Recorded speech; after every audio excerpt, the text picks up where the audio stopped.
ನಮ್ಮಪ್ಪ ನನ್ನ ತಮ್ಮ ನನ್ನ ಜೊತೆನೆ ಈ ಮನೇಲೇ ಇದ್ದಾರೆ ಅಂತ. ಕೊನೆವರೆಗೂ ನಿನ್ನ ಜೊತೆನೆ ಇರೋದಕ್ಕೆ ನನಗೊಂದು ಅವಕಾಶ ಮಾಡಿಕೊಡಪ್ಪ.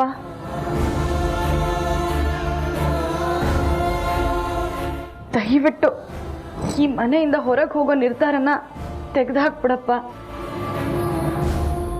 ಅತ್ತೆ ಮನೆ ಹೇಳಿದ್ರಲ್ವಾ ನೀನು ಈ ಮನೆ ಬಿಟ್ಟು ಎಲ್ಲೂ ಹೋಗೋ ಹಾಗಿಲ್ಲ ಅಂತ.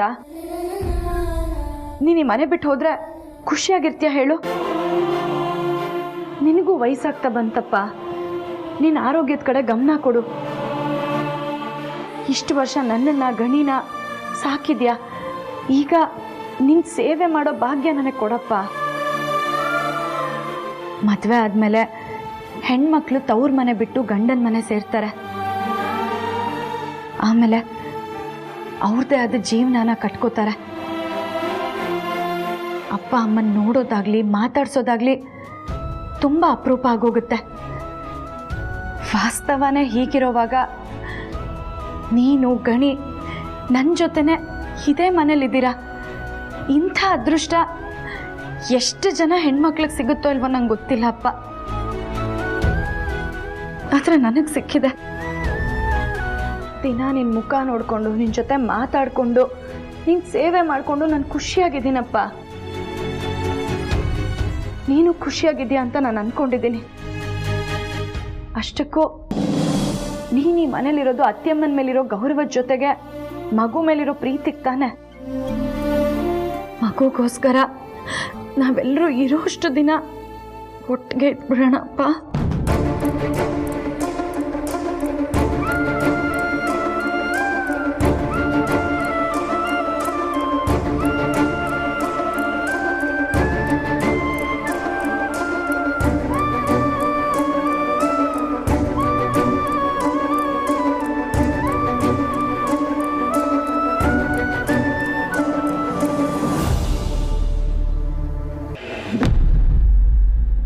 ಯಾ ಶ್ಯೂರ್ ಹಾಂ, ಈಗಷ್ಟೇ ಮನೆಗೆ ಬಂದೆ, ಈಗ ಹೊರಡ್ತೀನಿ. Thank you. ಪುಟಾಣಿ, ಚಿಕ್ಕಮ್ಮ ಚಿಕ್ಕಮ್ಮ, ಏನಾಯ್ತಮ್ಮ? ಚಿಕ್ಕಮ್ಮ ಏನಿದೆಲ್ಲ? ಇವ್ಳ ಕೈಲಿ ಇದನ್ನು ಕೊಡಬೇಡಿ ಅಂತ ಹೇಳಿದ್ದೆ ತಾನೆ, ಆದ್ರೂ ಯಾಕೆ ಕೊಟ್ರಿ? ಅಯ್ಯೋ, ನಾನು ಕೊಟ್ಟಿಲ್ಲಮ್ಮ. ಅದು ನಾನು ಅಲ್ಲಿ ಒಳಗಡೆ ಇದ್ದೆ. ಅವಳು ಯಾವಾಗ ತಗೊಂಡು ಅಂತಾನೆ ಗೊತ್ತಿಲ್ಲ. ಪುಟಾಣಿ, ನಿನಗೆ ಎಷ್ಟು ಸರಿ ಹೇಳಿದ್ದೀನಿ ಬೇರೆಯವ್ರ ವಸ್ತುನ ಮುಟ್ಟಬಾರ್ದು ಅಂತ. ಇದು ನಿನಗಲ್ಲ, ನಮ್ಮ ಆಫೀಸ್ ಸ್ಟಾಫ್ ಮಗಳದು ಬರ್ಡೇ ಇದೆ ಇವತ್ತು, ಅವರಿಗೆ ಅಂತ ತರಿಸಿರೋದು ನಾನು. ಬಿಡು ಇದನ್ನ.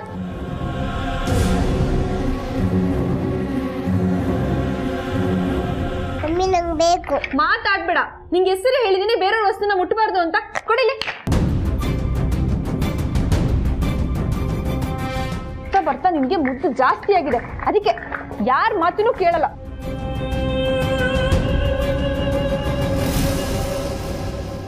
ಇನ್ನೊಂದ್ಸರಿ ಇದನ್ನ ಮುಟ್ಟು ಕಾಲ್ ಮುರಿತೀನಿ ನಿನಗೆ.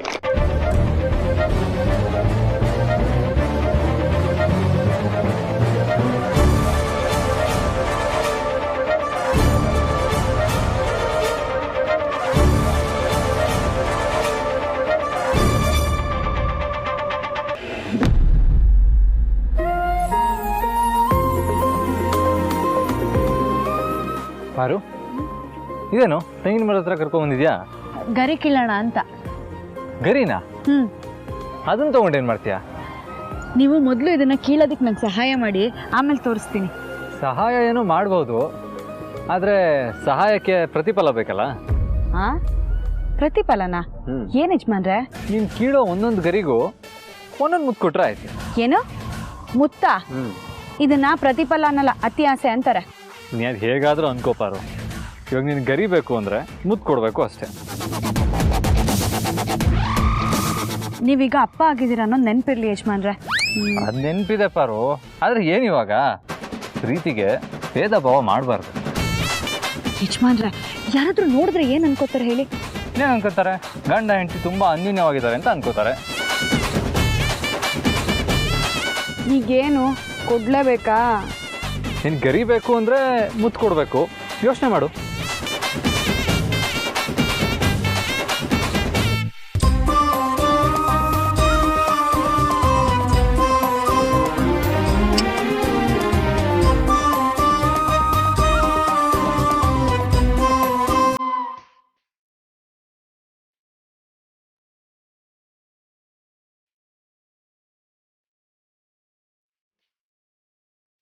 ಪಾರು ಒಂದ್ ಸಾಕಾಗಲ್ಲ ಅಲ್ಲ? ಇಲ್ಲ ಸಾಕಾಗಲ್ಲ. ಹೇಳಿ ಕೊಡು. ಹಾ ಹಾ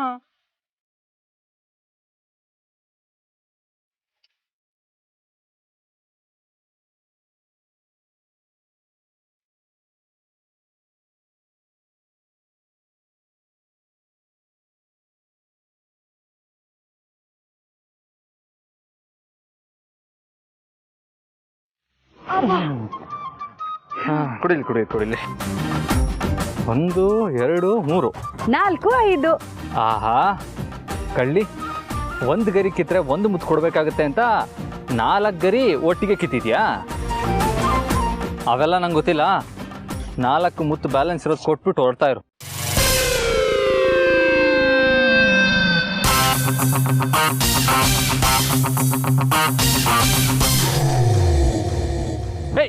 ಪಾರು ಪಾರು, ಅಷ್ಟೊಂದು ಗರಿ ತಗೊಂಡೋಗಿ ಏನ್ ಮಾಡ್ತೀಯಾ? ನನ್ನ ಮಗಳಿಗೆ ವಾಚ್ ಉಂಗ್ರ ಕನ್ನಡಕ ಮಾಡ್ಕೊಡ್ತೀನಿ.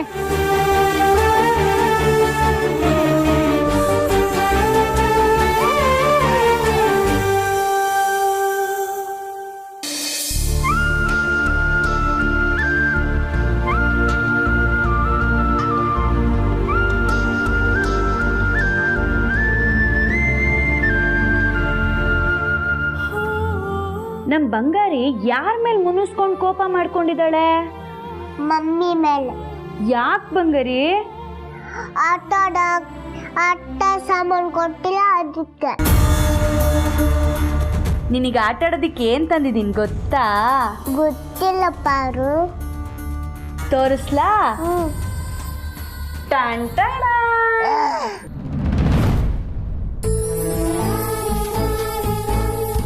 ಇದೇನ್ ಗೊತ್ತಾ? ಕನ್ನಡಕ. ಇಲ್ಲಿ ಹಾಕೋಣ, ನಿನ್ಗೆ ಕನ್ನಡಕ ಹಾಕೋಣ.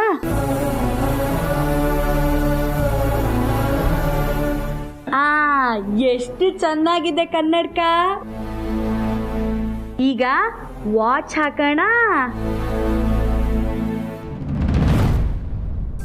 ವಾಚ್ ಹೇಗಿದೆ? ಚೆನ್ನಾಗಿದೆ. ಈಗ ಉಂಗುರ ಹಾಕೋಣ.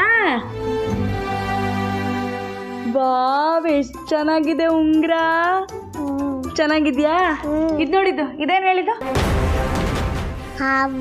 ನೋಡು, ತಗೋ. ಚೆನ್ನಾಗಿದ್ಯಾ? ಇಲ್ಲ ನೋಡಿಲಿ. ಏನು ಇದು ಹೇಗಿದೆ? ಅದೇನು?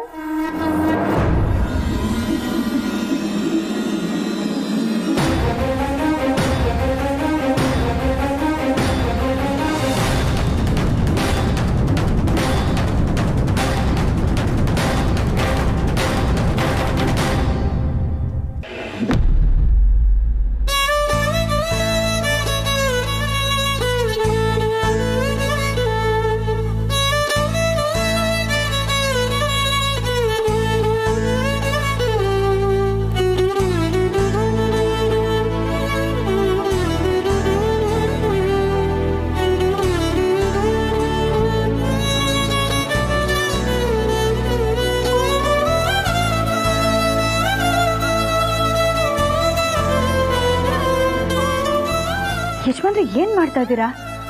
ಕಾಲು ಹೊತ್ತಾ ಇದೀನಿ. ತಪ್ಪು. ಗಂಡ ಹೆಂಡತಿ ಕಾಲೊತ್ತದ? ಯಾಕೆ ಪಾರು, ಹೆಂಡತಿ ಮಾತ್ರ ಗಂಡನ ಕಾಲು ಹೊತ್ಬೇಕಾ? ಗಂಡ ಹೆಂಡತಿ ಕಾಲು ಹೊತ್ಬಾರ್ದಾ? ಅದ್ ಹಾಗಲ್ಲ ಯಜಮಾನ್ರೆ. ನೋಡು ಪಾರು, ನಾವು ಮೊದಲಿಂದನೂ ಬರೀ ಗಂಡ ಹೆಂಡತಿ ಥರ ಇಲ್ಲ, ಒಳ್ಳೆ ಫ್ರೆಂಡ್ಸ್ ಥರ ಇದ್ದೀವಿ. ಕಷ್ಟ ಸುಖ ಏನೇ ಇದ್ರೂ ಹಂಚ್ಕೋತೀವಿ. ಹಾಗಿರುವಾಗ ಇದಕ್ಕೆಲ್ಲ ಯಾಕೆ ತಲೆ ಕೆಡಿಸ್ಕೊಳ್ತಾ ಹೇಳು? ಎಲ್ಲಿ ಕಾಲು ಚಾಚು. ಬೇಡ ಯಜಮಾನ್ರೆ. ಇವಾಗ ನಾನು ಹೇಳ್ತಾ ಇದ್ದೀನಿ, ಕಾಲು ಚಾಚ್ತೀಯಾ ಇಲ್ವೋ?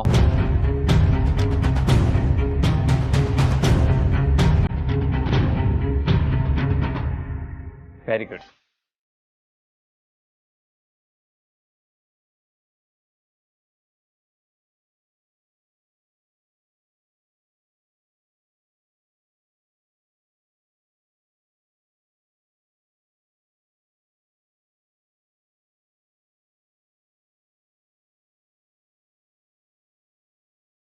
ಪಾರು, ಇಷ್ಟು ವರ್ಷ ನನಗೋಸ್ಕರ, ಈ ಮನೆಗೋಸ್ಕರ ಕಾಲಿಗೆ ಚಕ್ರ ಕಟ್ಕೊಂಡು ಓಡಾಡ್ತಾನೆ ಇದೆಯಾ.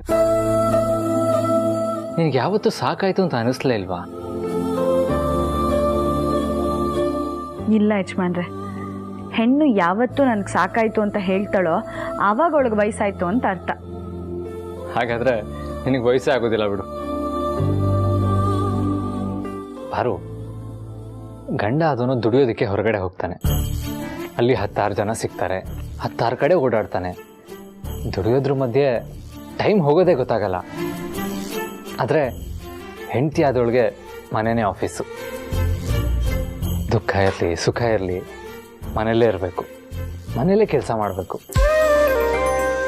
ಕೆಲವೊಂದು ಸಲ ತನಗನ್ಸಿದ್ನ ಯಾರ ಹತ್ರ ಹೇಳ್ಕೋಬೇಕು ಅನ್ನೋ ಗೊಂದಲ.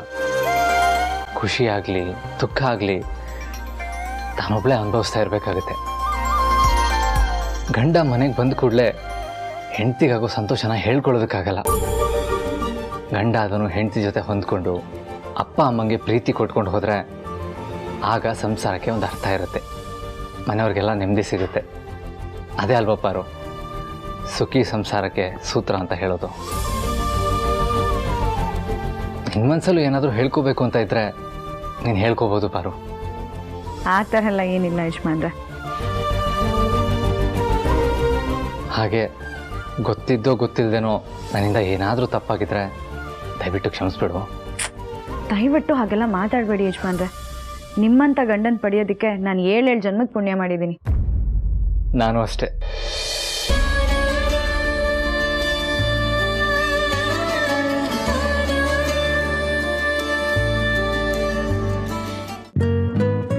ಯಜಮಾನ್ರೆ, ನಿಮ್ಮ ಹತ್ರ ಒಂದು ವಿಷಯ ಹೇಳೋದಿತ್ತು, ಮರ್ತ್ಬಿಟ್ಟಿದ್ದೆ. ದಾಮಿನಿ ಚಿಕ್ಕತ್ತೆ ಹತ್ರ ನೀವು ಮಾತಾಡಬೇಕು. ಏನಂತ? ಇವತ್ತು ರತ್ನವೇಣಿಯವ್ರ ಮುಂದೆ ಮಗು ನಂದೆ ಅಂತ ಹೇಳ್ಬಿಡೋದಾ? ಹೌದಾ? ಪಾಪ ಮಗು ಅಮ್ಮ ಬೇಕು ಅಂತ ಅಳ್ತಾ ಇತ್ತಾ. ನಾನು ಸಮಾಧಾನ ಮಾಡ್ತಾ ಇದ್ದೆ. ಆಗ ದಾಮಿನಿ ಚಿಕ್ಕತ್ತೆ ಬಂದು ಪಾರುನ ನಿಮ್ಮಮ್ಮ ಅಂತ ಅಂದ್ಬಿಟ್ರು. ಅದನ್ನ ಕೇಳಿಸ್ಕೊಂಡು ರತ್ನವೇಣಿಯವರು ಚಿಕ್ಕತ್ತೆಗೆ ಬೈದ್ರು. ಆಮೇಲೆ ಈ ಮಗುಗೆ ಜನನಿನ ತಾಯಿ ಅಂತ ಹೇಳಿದ್ರು. ಮಗು ತಾಯಿ ನೀನೇ ಅನ್ನೋದು ಚಿಕ್ಕಮ್ಮನ ಮನಸ್ಸಲ್ಲಿ ಗಟ್ಟಿಯಾಗಿ ಬೇರೂರ್ಬಿಟ್ಟಿದೆ ಪಾರು. ಹಾಗಂತ ಯಾವಾಗ ಬೇಕೋ ಅವಾಗ ಹೇಳೋದಾ?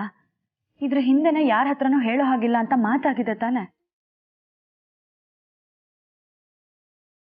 ಆಯ್ತು, ಮಾತಾಡ್ತೀನಿ ಬಿಡು.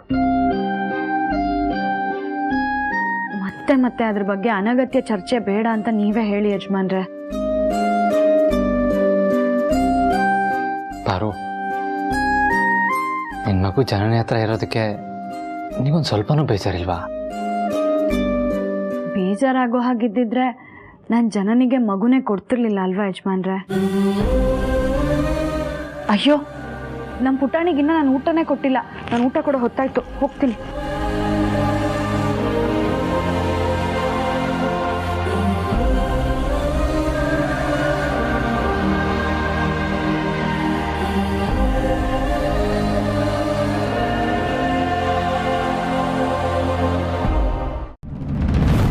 ಪುಟ್ಟ, ಫಂಕ್ಷನ್ ಚೆನ್ನಾಗಾಯ್ತಾ? ಚೆನ್ನಾಗಾಯ್ತು ಚಿಕ್ಕಮ್ಮ. ಪುಟಾಣಿಯಲ್ಲಿ ಇನ್ನೆಲ್ಲಿರ್ತಾಳೆ? ಈ ಮನೆಯ ಮಹಾಲಕ್ಷ್ಮಿ ಅನ್ನಿಸ್ಕೊಂಡಿರೋ ಆ ಪಾರ್ವತಿ ಜೊತೆಗೆ ಅಂಟ್ಕೊಂಡಿರ್ತಾಳೆ. ನೀನು ಅವಳ ಹತ್ರ ಪ್ರೀತಿಯಿಂದ ಇರದೆ ಬರೀ ಬೈಯೋದು ಒಡೆಯೋದು ಮಾಡ್ತಿದ್ರೆ ನಿನ್ನ ಮಗಳು ನಿನ್ನ ಕೈ ತಪ್ಪೋಗೋದ್ರಲ್ಲಿ ಯಾವ ಸಂದೇಹನೂ ಇಲ್ಲ. ಚಿಕ್ಕಮ್ಮ, ಯಾಕೆ ಹೀಗೆಲ್ಲ ಮಾತಾಡ್ತಿದ್ದೀರಾ? ಅವಳು ಡಿಸಿಪ್ಲಿನ್ ಕಲಿ ಅಂತ ಅವಳಿಗೊಂದು ಸ್ವಲ್ಪ ಬೈದೋ ಗಿಫ್ಟ್ನ ಕಿತ್ಕೊಂಡು ಹೋದೆ ಅಷ್ಟೇ. ಈಗ ನೋಡಿ, ನಾನು ಅವಳಿಗೋಸ್ಕರ ಅಂತ ಬೇರೆ ಗಿಫ್ಟ್ ತಂದಿದ್ದೀನಿ. ಅದೇನೋ ಡಿಸಿಪ್ಲಿನ್ ಅಂದಿಯಲ್ಲ, ಅದನ್ನ ಮೊದಲು ನಿನ್ನ ಅಕ್ಕ ಅನ್ನಿಸ್ಕೊಂಡಿರೋ ಆ ಪಾರ್ವತಿಗೆ ಹೇಳ್ಕೊಡು. ಯಾಕೆ ಚಿಕ್ಕಮ್ಮ? ಯಾಕೆ ಅಂದ್ರೆ ನೀನೇನೋ ಮಗುಗೆ ಬುದ್ಧಿ ಬರಲಿ ಅಂತ ಬೈದು ಹೋದ್ರೆ ಆ ಪುಣ್ಯಾದ್ಗಿತಿ ಬಂದು ಮಗುಗೆ ಮುದ್ದು ಮಾಡಿ ಸಮಾಧಾನ ಮಾಡಿ ಇಲ್ದಿರೋದನ್ನೆಲ್ಲ ಹೇಳ್ಕೊಟ್ಟು ಅದೇನೋ ತೆಂಗಿನ ಗರಿಯಲ್ಲಿ ಆಟ ಆಡೋಕ್ಕೆ ವಾಚು ಉಂಗುರ ಕನ್ನಡಕ ಅಂತೆಲ್ಲ ಮಾಡಿಕೊಟ್ಟು ಆಟ ಆಡು ಅಂತ ಹೇಳ್ಬಿಟ್ಟು ಹೋದ್ಲು. ಇದೆಲ್ಲ ಹೀಗೆ ಆಗ್ತಿದ್ರೆ ನಿನ್ನ ಮಗು ಮನಸ್ಸಲ್ಲಿ ನೀನಿರಲ್ಲ, ಆ ಪಾರ್ವತಿ ಮತ್ತೆ ಆದಿತ್ಯನೇ ಇರ್ತಾರೆ, ನೆನ್ಪಿಟ್ಕೋ.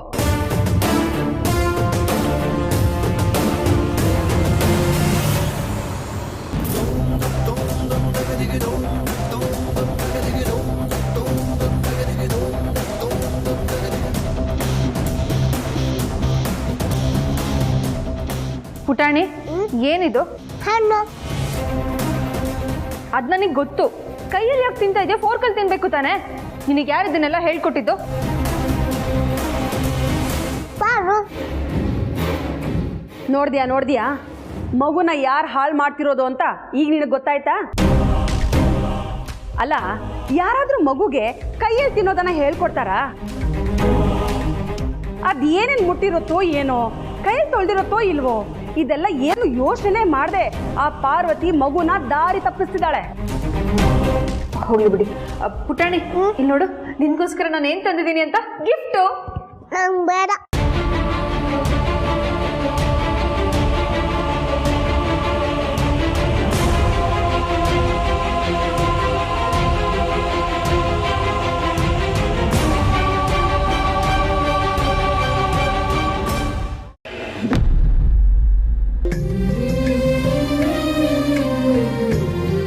ಏನಾದರೂ ಬೇಕಿತ್ತನೋ ಗಣಿ?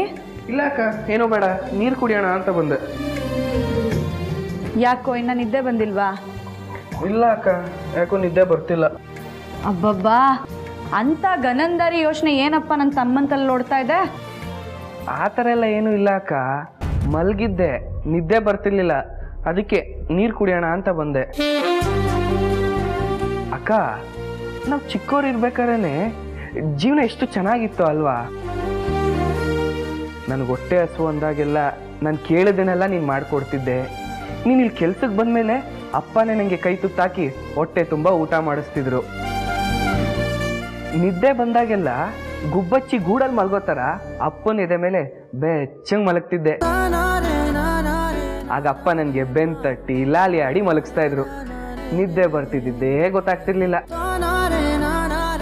ಆದರೆ ಇವಾಗ ನಾನು ದೊಡ್ಡವನಾಗಿದ್ದೀನಿ, ಅಪ್ಪಂಗೂ ವಯಸ್ಸಾಗಿದೆ, ಈ ಥರ ಸುಖ ಎಲ್ಲ ಇನ್ನೆಲ್ಲಿ ಸಿಗುತ್ತಕ್ಕ?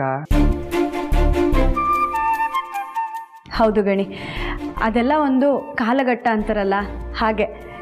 ಆ ಖುಷಿ ಸಿಕ್ಕಿದಾಗ ಕಣ್ಣು ಮುಚ್ಕೊಂಡು ಅನುಭವಿಸ್ಬಿಡ್ಬೇಕು. ನಿಜ ಅಕ್ಕ, ಅಪ್ಪನ ಎದೆ ಮೇಲೆ ಮಲಗೋ ಅದೃಷ್ಟ ಎಲ್ಲ ಮಕ್ಳಿಗೂ ಸಿಕ್ಕಿರಲ್ಲ. ಹಾಗೆ ಎಲ್ಲ ಅಪ್ಪಂದ್ರಿಗೂ ತಮ್ಮ ಮಕ್ಕಳನ್ನ ಎದೆ ಮೇಲೆ ಮಲಗಿಸಿ ತಟ್ಟೋ ಅದೃಷ್ಟ ಸಿಕ್ಕಿರಲ್ಲ. ಯಾಕೇಳು? ಪಾಪ ಕೆಲವ್ರಿಗೆ ಮಕ್ಕಳೇ ಇರಲ್ಲ. ಇನ್ನು ಕೆಲವ್ರಿಗೆ ಮಕ್ಕಳಿದ್ರೂ ಅಂದರೆ ಅವರಿಬ್ಬರು ಮಧ್ಯೆ ಅಂಥ ಸಂದರ್ಭನೇ ಬಂದಿರಲ್ಲ. ಅದಕ್ಕೆಲ್ಲ ನಂತರ ಅಪ್ಪನ ಥರ ಪುಣ್ಯ ಮಾಡಿರಬೇಕು.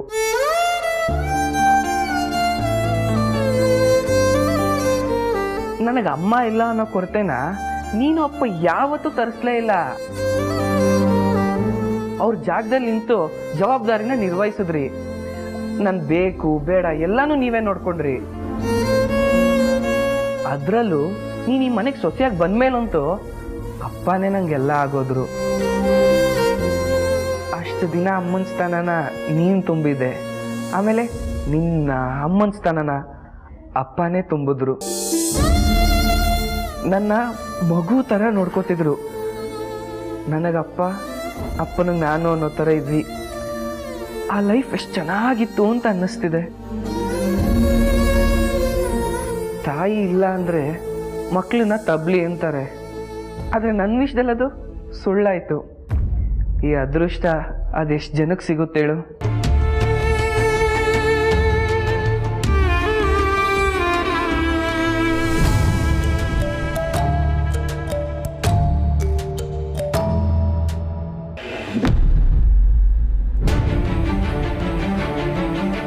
ಪಾರ್ವತಿ, ಯಾಕಮ್ಮ ಅಳ್ತಾ ಇದೀಯಾ? ಇಲ್ಲಪ್ಪ, ಹಾಗೇನಿಲ್ಲ. ಮತ್ತ್ಯಾಕೆ ಅಳ್ತಾ ಇದೆಯಾ? ನೀನು ಸಾಮಾನ್ಯವಾಗಿ ಅಳಲ್ಲ. ಮನಸ್ಸಿಗೇನಾದರೂ ತುಂಬ ನೋವಾದರೆ ಮಾತ್ರ ಅಳೋದು. ನಾವೇನು ಹೊರಗ್ನವ್ರಾ? ನಮ್ಮ ಹತ್ರ ಹೇಳು ಏನಾಯ್ತು ಅಂತ. ಪುಟಾಣಿಗೆ ಹಾಲು ಕೊಡೋಣ ಅಂತ ರೂಮಿಗೆ ಹೋಗಿದ್ದೆ. ಅವಳು ನನ್ನ ಮೈದ್ನ ಎದೆ ಮೇಲೆ ಮಲ್ಕೊಂಡಿದ್ಲು.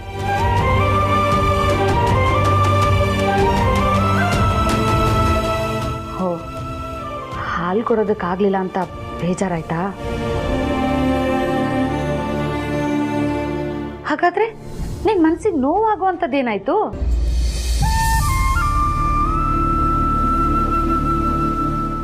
ಗಣಿ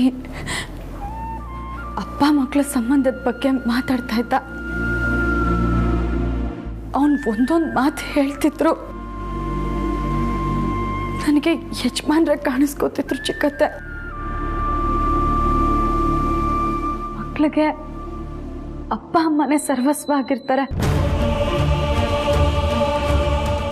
ಅದರಲ್ಲೂ ಮಕ್ಕಳು ಚಿಕ್ಕವರಾಗಿದ್ದಾಗಂತೂ ಅಪ್ಪ ಅಮ್ಮನ ಪ್ರೀತಿ ಮಕ್ಕಳನ್ನ ಕಟ್ಟಾಕತ್ತೆ.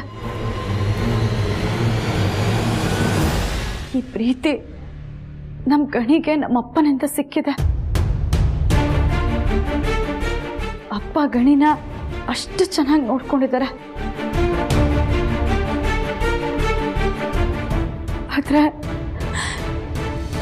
ಯಜಮಾನ್ರಿಂದ ನನ್ನ ಮಗಳನ್ನ ದೂರ ಮಾಡಿ ಆ ಪ್ರೀತಿ ಕಿತ್ಕೊಂಡ್ಬಿಟ್ನ ಅಂತ ನನಗನ್ನಿಸ್ತಾ ಇದೆ.